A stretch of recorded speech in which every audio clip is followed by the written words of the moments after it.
Patrick Mahomes faster. That's not to suggest that, we should put him in Canton yet. Hi, Kurt Warner, who is in Canton. Good to see you as always, sir. It just means that he's really, really good. And it hit me yesterday, Kurt, watching, as we attempt to crown Tom Brady or Josh Allen or any of these quarterbacks here as the next team to win this year. The Chiefs haven't lost in 366 days, or rather one game in 366 days. Do we almost take them for granted now?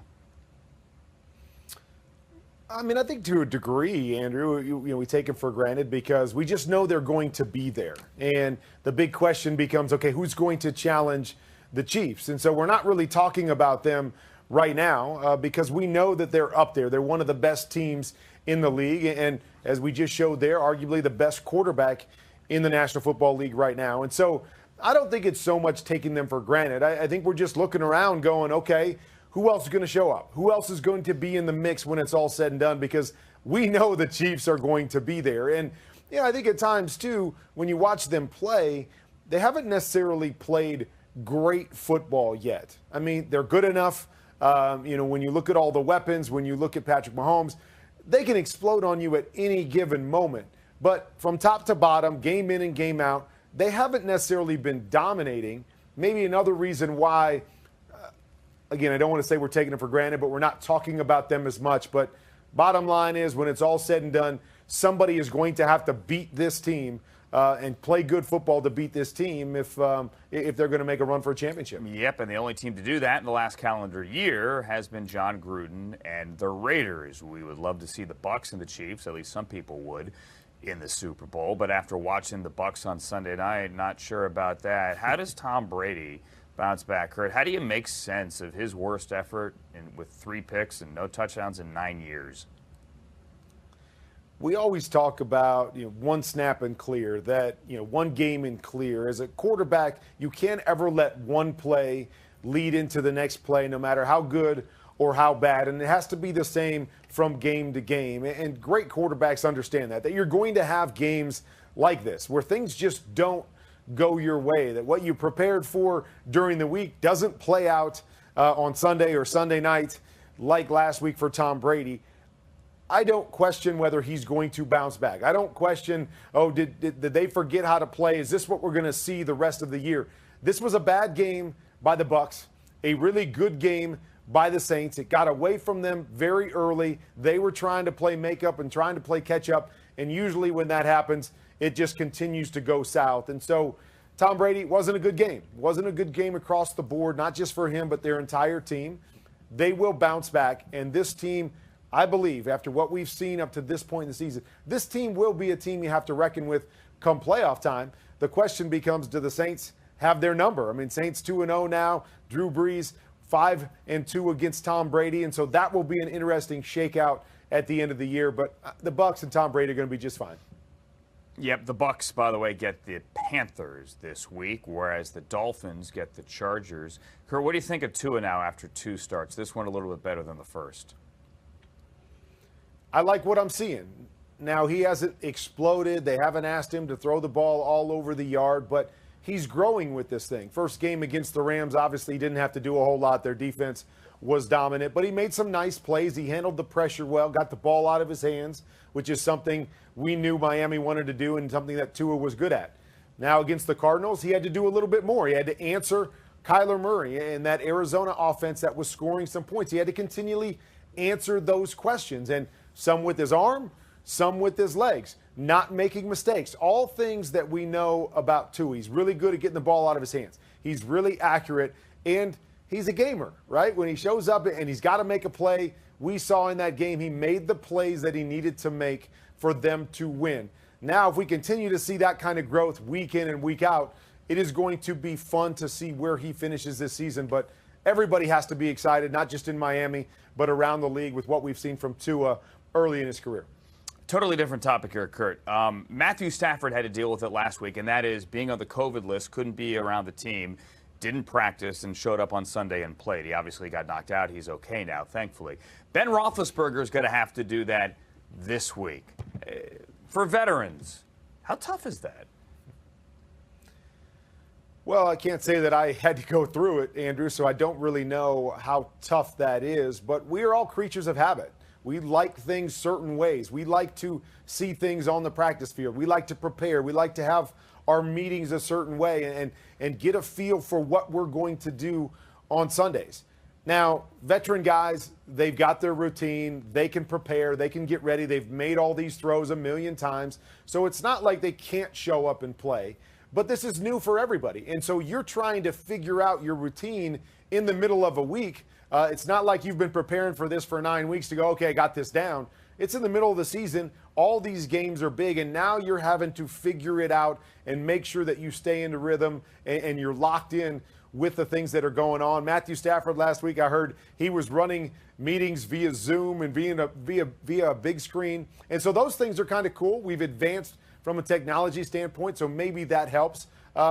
But again, creatures of habit, we like to do things the same way, so it is adjustment no matter how young or old you are at the quarterback position. The difference will be for Roethlisberger if he continues to test negative. He would be able, they think with the timing, to be there for the walkthrough on Saturday, something that Stafford was not able to do. Baker Mayfield was back at practice as well today for the Browns, so he has been cleared. Thank you, sir. As always, Kurt Warner, safe travels, our Hall of Fame quarterback with us on NFL Now. Coming up next, time to make some second half of the season projections. What the numbers tell us about these teams and how many games they might win. It's a Chiefs scores. Caught at the right front pylon. Touchdown. He's going to walk on in. Touchdown. The kick is up, and it is way right. It's no good. Gilbert drifting to his right. He's got a man in the end zone. Lamb throws for the end zone. Touchdown, Pittsburgh. Juju at the 5 to the goal line. Touchdown. That's Eric Ebron into the end zone, and that's your ball game. Carr's going to go for the home run. Touchdown. Caught in the back of the end zone by Waller for a touchdown. Gabe Neighbors has it. Touchdown, Chargers. Jump ball. Caught. Signal is touchdown. The ruling on the field has been changed. It's incomplete. Game over. That's right to the 5, and Kyler Murray has a touchdown. Corner the end zone. Touchdown. The kick is good. Gonzalez, short. Tua's going to try to do it himself, and I think he's got enough. What a win for Tua and the Dolphins. They improved to 5-3 on the year. You know, I always have to warn people when I say if the playoffs started today. I know they do not, okay? But this is what the current NFC picture looks like with New Orleans #1 after beating the Buccaneers again. The AFC looks like this. The Steelers as the only undefeated team remaining, clearly the 1 seed. Right now, it's 3 wild cards with Baltimore and Vegas and Miami. Time now for some game theory and some second half of the season projections here with Cynthia Freeland, who's trying to map out what the playoff picture will look like in January. First of all, Cynthia, how did we come to these projections? So I took every single game that remains for the rest of the season, and I took the win projections. So each game isn't a 50-50 coin flip. Some games is like 70 or 30, right? So you add all of those together, and it comes up with the win totals, and then I applied that to the formula for the playoffs. And here we have it. Okay, here we have it. And right now, and for those who don't know this year, 7 teams in each league and only 1 bye. So right now we have the Steelers as getting that 1 bye in the AFC. Is that how you see it ending? Uh-oh, Steelers aren't going to like me so much. No, I actually have the Kansas City Chiefs with 13.3 wins. So remember, the fractional win is because not all games have a 50-50 value proposition, but they earn it in 22.2% of the simulations. And there are over 1 million simulations here. So really, when you look to see the complementary aspect of Patrick Mahomes, along with a great Chiefs pass defense, that is what solidifies them as having the #1 projected seed. And by the way, they edge out the Steelers by 0.04% for 1 bye. Okay, and the only bye and the only team that gets that first week off. What about the final spot of the AFC? The Miami Dolphins. That's kind of a surprise compared to the beginning of the season, but in my models, I have 9.1 wins projected for them. Part of that is their schedule. They have a favorable schedule going forward. They get the #7 seed also because their defense has been surprisingly good and has allowed Tua to have the space to grow and develop. Obviously, there's only been 2 games, but we saw a significant increase in the second game, and that projection proceeds for the rest of the season.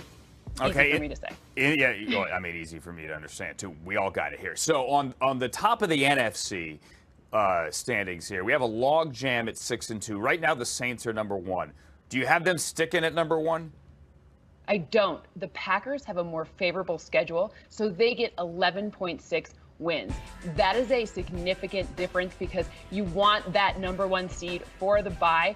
They need to address their run defense. That's what they really project for the playoffs to potentially stumble on. However, with Aaron Rodgers and their run offense, Aaron Jones, you're seeing on the screen, that is what helps solidify their wins for the rest of this regular season. All right, what about the Rams? They're coming off a well-needed bye here, right in the middle of the season at 5-3. Did not look good against the Dolphins, and now they have the Seahawks and the Bucs. What about their chances? As the number 3 in their division, they will make the playoffs per my projections. 8.9 games this season. There's still a lot of NFC West left to be played. The division is not sorted out yet. However, I have every team except the Niners making it from this division. Why? Well, obviously, the defense really anchors this, and we've seen the potential for that offense, and given their schedule, this is what maps to a lot of potential success, meaning playoff situation for them as the number 7 seed. All of these projections and the numbers and the insight at NFL.com/Freeland. Cynthia Freeland's projections for the playoff picture when we get to 2021 in January, which can't get here soon enough. Thank you, Cynthia. The playoffs don't start today? Oh, no, they don't. Today? No, I love how people get mad at me. They don't start today. Yes, I know that. You know what I also know? That the Ravens have the number 31 pass offense in the NFL. 31. Really? How does it get better? Charlie Casserly will tell you next. Jackson's going to get it, and he's going to get more. All the way. Touchdown, Baltimore. That extra gear. Lamar Jackson out the back door without opposition. Because they had run it so well inside, they bought that fake fully. Lamar Jackson's like, hey, ball's over here, fellas. Look, the Ravens are still 6-2. They're still undefeated on the road. They're still in today as a playoff team if the season were to end, which it is not going to.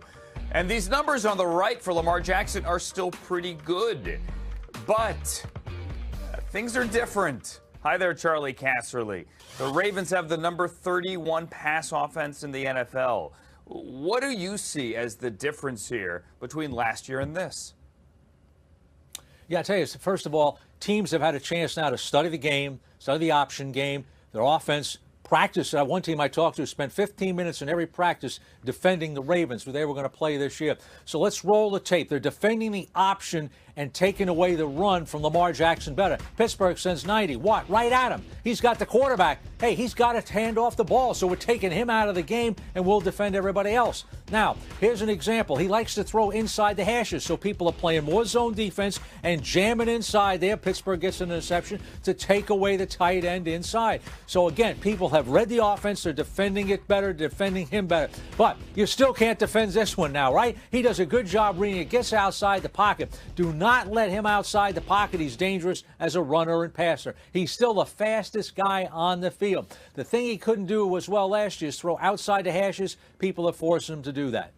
All right, and for those wondering, Charlie, who is the number 32 pass offense in the NFL? The only one worse statistically than the Ravens would be the Jets. So this week, the Ravens go to New England. It's the Sunday night game. They get to face Cam Newton. Lamar today said he's looked up to Cam. Cam is Superman. He's the GOAT. He's the OG. How is Cam, or how can Cam, Charlie, have some success against that Wink Martindale blitzing defense? Well, I'll tell you, it's going to be tough. You know, both quarterbacks, the game plan, when you talk to defensive coordinators, keep him in the pocket, make him beat you from there as a drop-back quarterback. Now, let's roll the tape. Cam's had a little bit of a disadvantage. We know he came in late, but he's got big, strong-arm guy. The deep ball and the deep out. Those are things that or kind of strengths of his game. He doesn't have deep receivers here. Now, he gets lucky here because somebody gets open deep. That doesn't happen often for him. Now, what the big thing to me is he's committed to being a runner again. And New England has done a great job with Josh McDaniels designing runs. So when you go in there, you've got to stop him as a runner, and he has been very effective. Now, accuracy, we know this. He's not a very accurate quarterback compared to other quarterbacks in the league. Here he's got a guy wide open, and he misses him there. The book on him is keep him in the pocket, make him read his progressions. His accuracy won't be great. Sometimes he'll be slow getting rid of the football. But he is a runner, and that's the most dangerous thing about him. They're going to have trouble scoring against Baltimore, believe me. Yeah, here's the crazy stat just handed to me from Garrett from research. So 4 straight games, Charlie, for Cam Newton without a touchdown pass, rather. No quarterback has gone 5 straight in a single season without a touchdown pass since Geno Smith in 2013. So that is what Cam Newton is staring at this week against the Ravens. Should be a good one. Why can't I talk? Sunday night. Thank you, Charlie. It's NFL Now. I'm going to try to keep talking and learn how to speak for the second hour. Coming up, Carson Wentz, Daniel Jones, as they get together in the NFC East this week. We'll tell you what the Eagles quarterback had to say. It's Veterans Day. And the same from Houston as well, with another one of the faces of the National Football League, J.J. Watt. A day to honor and thank all of those who have served to protect our freedom and this great land. I will echo their sentiments as well, and I will open this hour by saying Happy Veterans Day to any and everyone who is currently serving and all of those who have served. Thank you for your sacrifice. And that goes to my father, Stephen, as well, who served in the Army as a captain in the 60s and the 70s. My name is Andrew Siciliano, and this is NFL Now. Coming up in this hour, Anthony Munoz, the Hall of Famer, will join us to tell us what Veterans Day means to him. Also, as the Ravens get ready for a trip to New England, we have a report on who Baltimore might get back on the field this week. And we are live in Nashville ahead of a pretty big game on Thursday Night Football in the AFC South. We begin this hour, however, with news out of Carolina. News that is not necessarily good for Christian McCaffrey. Hello, Ian Rappaport. Hello, Mike Garafolo. Ian is shaking his head already because McCaffrey, after missing 6 weeks with an ankle injury, Ian, after coming back last week, is already ruled out this week. Yeah, not going to practice this week. Not going to play as I turn my sound down on my computer. Sorry about that.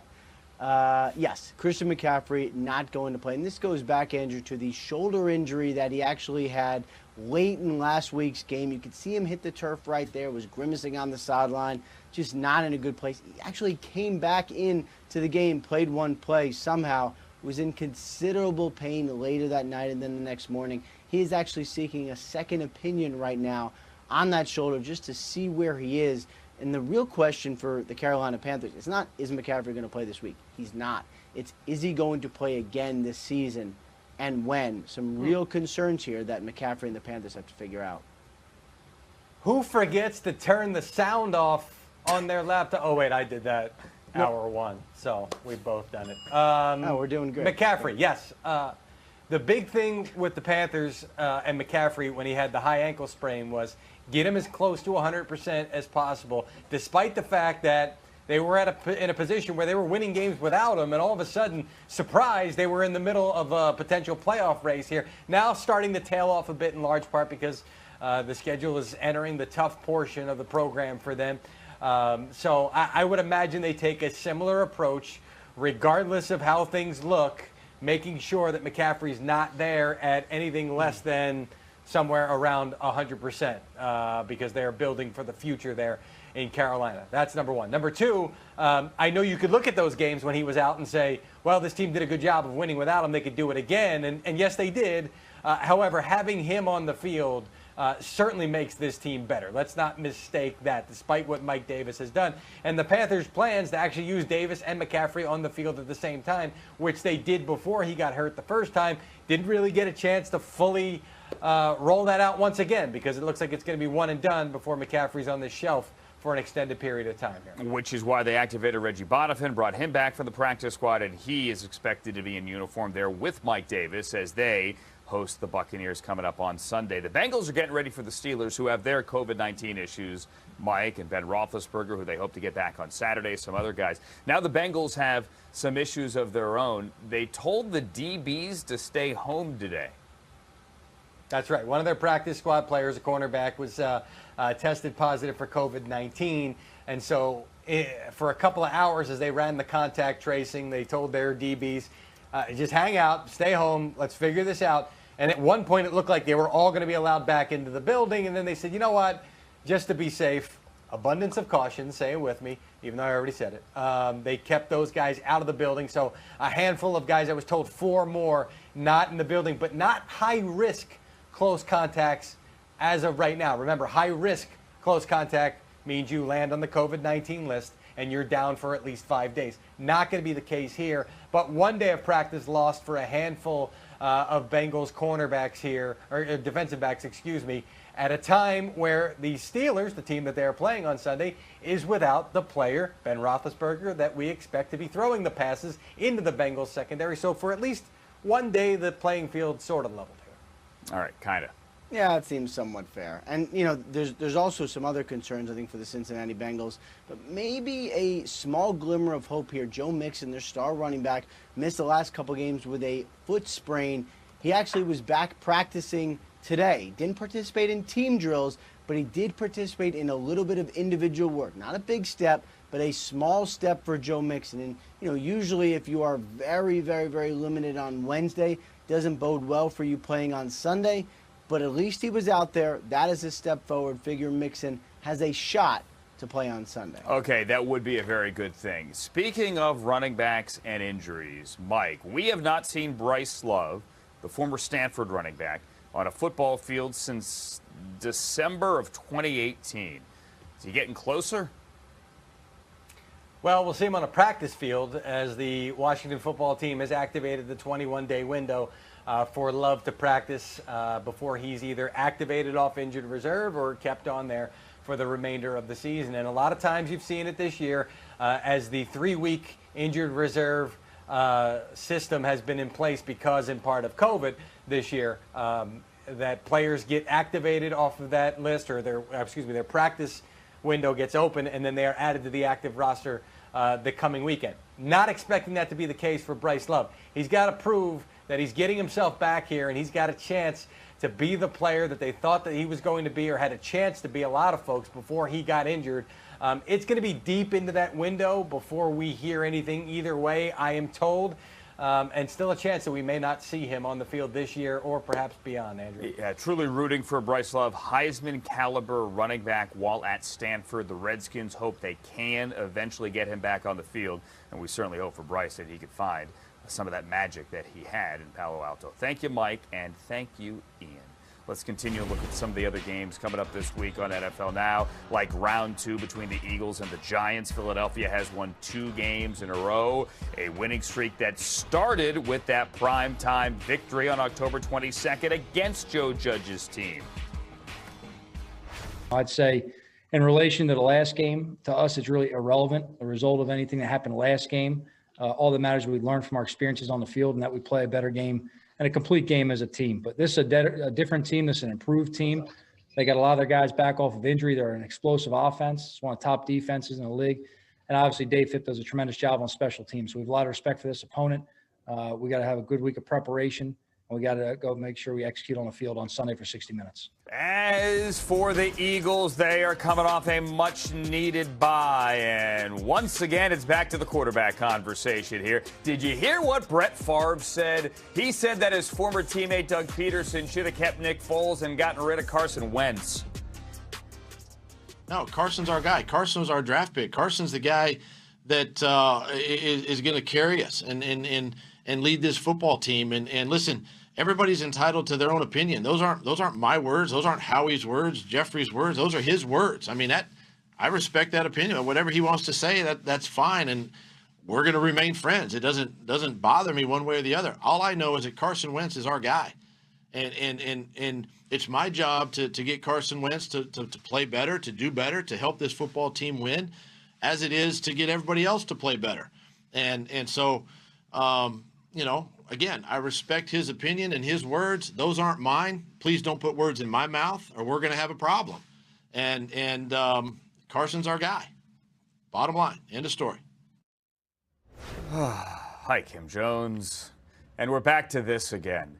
And they asked Wentz about it, and he said, hey, had you heard the comments? And he goes, no, I haven't. Enlighten me, whatever. I mean, we're doing this, I guess. Well, and I was on those Zooms, and first of all, good for Doug Peterson saying we're all entitled to an opinion. Unfortunately, I guess that's necessary to say, which is absolutely ridiculous. Brett Favre can say whatever he wants, and Doug Peterson, being a former teammate and friends with Brett Favre, is incidental, in my opinion, to this conversation because they've shown with actions that Carson Wentz is their guy. Now, I will set it up this way as well, Andrew. That was take 3 of Doug Peterson being asked about Favre's comments, because in the first 2, he essentially said he's entitled to his opinion, and he left it there. And the last question of his Zoom was from a reporter who essentially said, Doug, like, you've started a fire here. Do you want to put it out before it really becomes a blaze? And that's when you got that answer from Doug Peterson. But interesting. It makes for a headline. It makes for a good story. It gives us a talking point. And it is interesting when he has to answer what his good buddy and former teammate Favre says. But like I said, Carson is their guy. And for his part on Zoom today, Carson Wentz said, yes, he's been sacked more than anyone in the league. He understands that. He's rejuvenated after the bye, and he said that with communication and getting rid of the ball quicker, he can help out his offensive line, which, by the way, is getting healthier. And it sounds like they're going to have Alshon Jeffrey and Miles Sanders against the Giants on Sunday. Yeah, it was. It stood out to me as well when he said, I could get rid of the ball faster. I could make quicker reads. I can do my part to not be sacked as many times as I have been sacked. And it was the last question to Wentz as well about Favre. Yes. Hey, have you heard? He's like, no. I haven't. Enlighten me. Whatever. Anyway, we had the VO earlier, TV term, voiceover, and we showed Daniel Jones no turnovers last week against Washington. Not what I called them before, against Washington. My apologies. I'll put $1 in the fine jar. So, yeah, there's one to grow on for the Giants. Well, it's in 2 of his career games against Washington that Daniel Jones hasn't had a turnover. So against that team, he's had great success. Against everyone else, it remains a work in progress. In May, and I went back to my notes from the offseason, in May on Zoom, Daniel Jones told us that it was a fairly easy fix when it came to ball security because it was an issue last year as a rookie. Well, I'm not so sure about that, to be honest with you. And I asked Giants quarterbacks coach Jerry Shaplinsky yesterday about that on Zoom, and he said it's not an easy fix. It is their number 1 priority. They drill it every single day. They find new drills to use with Daniel, and it is absolutely not easy. And as we know, it is essential that Daniel Jones take care of the ball as quarterback of the New York Giants. Listen, they have lost to the Eagles 12 of the last 13 meetings and 8 in a row. They don't have a chance if they give them the ball on Sunday. Don't have a chance. They got to clean that up. And they know it. Absolutely. I'm not telling them anything they don't know. I just think it's great that you have notes from the summer that you can readily access. I mean, I can't even find anything on the passenger seat of my car. It was the spring. It was May. People should see my desk here. It's a disaster. Thank you, Kim Jones, who keeps good notes while you're good at your job. Ahead of the Giants and the Eagles round 2 coming up this week in the NFC East. How about the Titans and the Colts of the AFC? Baddest man in the NFL! Touchdown for the Colts, Zach Pascal. It's picked off by the Colts. Kenny Moore runs it into the end zone for a touchdown. Intercepted. The Butler did it. What a move. Yes, TD for CD. Touchdown, INDY. And it's Jonathan Taylor. A.J. Brown with play strength to spare. Touchdown, Titans.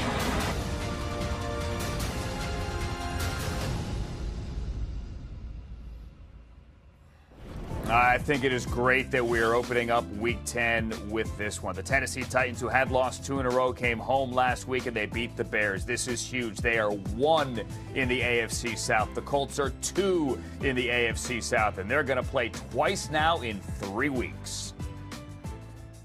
Yeah, no doubt it's a big game. Obviously, Division games are huge. Being at home, big opportunity on Thursday night. So we're looking forward to this one. I know we all want this one really bad, as do they, but at the end of the day, it's going to come down to who can go out and execute and make the plays on Thursday night. And all due respect to Ryan Tannehill, who's playing lights out football. Hello there, James Palmer in Nashville. A lot of people think this game comes down to, can Indianapolis and that number 3 run defense find a way to contain a little bit, Derrick Henry?